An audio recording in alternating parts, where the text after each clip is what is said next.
Okay, kita start. Bismillahirrahmanirrahim. Innal hamdalillah nahmaduhu wa nasta'inuhu wa nastaghfiruh. Wa na'udzu billahi min shururi anfusina wa min sayyiati a'malina. May yahdihillahu fala mudilla lahu wa may yudlil fala hadiya lahu. Wa asyhadu an la ilaha illallah wahdahu la syarika lah wa asyhadu anna Muhammadan abduhu wa rasuluh. Segala puji hanya bagi Allah. Kami memujinya, memohon pertolongan dan ampunan kepada Allah. Kami berlindung kepada Allah dari kejahatan diri kami dan teruknya amal perbuatan kami.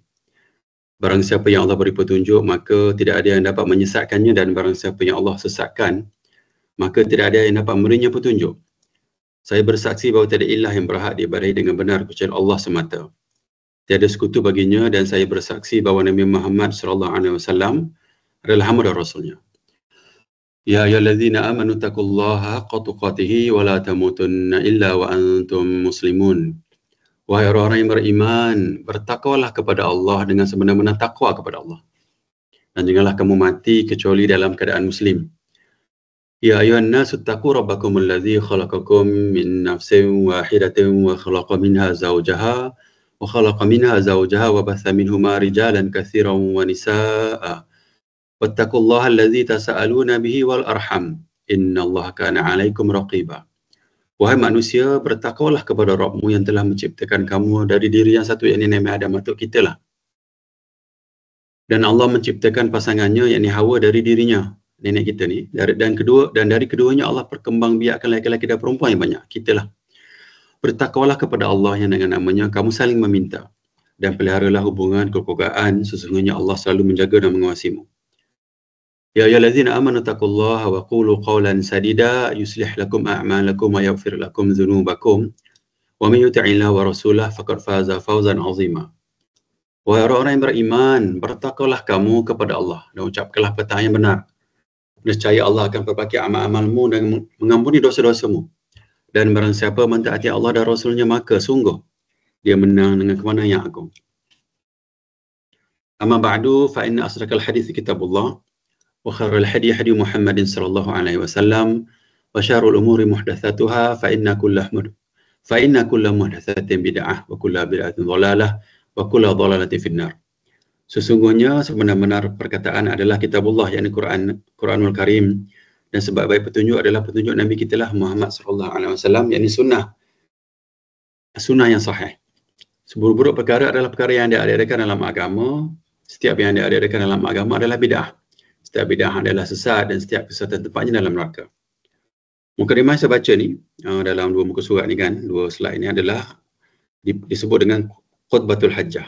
Yang selalu dengar ini adalah hadis yang Nabi baca ketika memulakan majlis lah. Hadis ini adalah hadis yang sahih, riwayat Imam Ibnu Majah, Imam An-Nasa'i, Imam Abu Daud. Okay, so kita nak ambil iktibar juga daripada apa yang kita baca daripada mukadimah ni. Most probably saya ambil yang ulang-ulang lah, kita ambil perkataan, kita ambil ayat ni. Wahai orang yang beriman, bertakwalah kamu kepada Allah dan ucapkanlah perkataan yang benar. Yang inilah kita ambil perkataan ni. So anjuran Nabi ketika Nabi memulakan majlis, saya ingat kalau lah banyaklah majlis Nabi kan, dan Nabi baca banyaklah perkataan-perkataan ni. Dan saya rasa kita nak kena duduk dalam anjuran Nabi lah, kita nak bercakap benar kan, walaupun pahit kan. So banyak benda dalam kehidupan kita ni kadang-kadang kita rasa kita ataupun datang secara automatik kita bercakap benda yang tak benar lah, dalam bahasa saya kita panggil menipu lah kan, sebab kita rasa ancaman kepada kita dan kita berhelah lah. Tapi apa yang Nabi anjur supaya kita bercakap benar. Apa yang Nabi baca daripada surah Al-Ahzab ni kan, wahai orang-orang yang beriman, maknanya antara syarat mana keimanan yang benar lah, keimanan yang betul tu adalah orang tu bercakap benar. Apa yang Nabi kata dalam ayat surah Al-Ahzab ni, wahai orang yang beriman, bertakwalah kamu kepada Allah, takutkanlah Allah, buatlah benda-benda yang Allah nak kan, dan tinggalkanlah larangan-larangan Allah tu, dan ucapkanlah perkataan yang benar. So Nabi letak beriman, bertakwalah kepada Allah, dan juga bercakap benar. So anjuran untuk mukadimah ni, saya nak bagi peringatan dan juga pemangkin lah kepada saya dan juga rakan-rakan, supaya kita sentiasa bercakap benar. Sememangnya orang yang bercakap benar ni akan diuji dengan banyak. Cuma nanti bila kita baca dalam mukadimah kedua nanti, saya bawa hadis yang mana Allah bagi benda yang sangat positif lah kepada orang yang bercakap benar. Sebab orang yang bercakap benar ni, dia dalam konteks mengikuti benda yang sahih daripada Nabi kan. Termasuk juga orang yang, kan kita ada cerita tentang hadis yang dhaif, hadis yang palsu dan juga hadis yang sahih kan. Orang yang bercakap benar ni dalam konteks yang bercakap benda-benda yang sahih, begitu. Dan sentiasalah orang yang bercakap benar. Seperti mana juga Rasulullah SAW kan, bila dia bercakap benar, dia bawa apa yang Nabi nak. Dan penentangan ni sangat kuat lah. So penentangan tu, kalau kita equivalentkan dia adalah kemenangan selepas mati nanti kan. So daripada mukadimah pertama ni, saya anjurkanlah supaya kita sentiasa bercakap benar.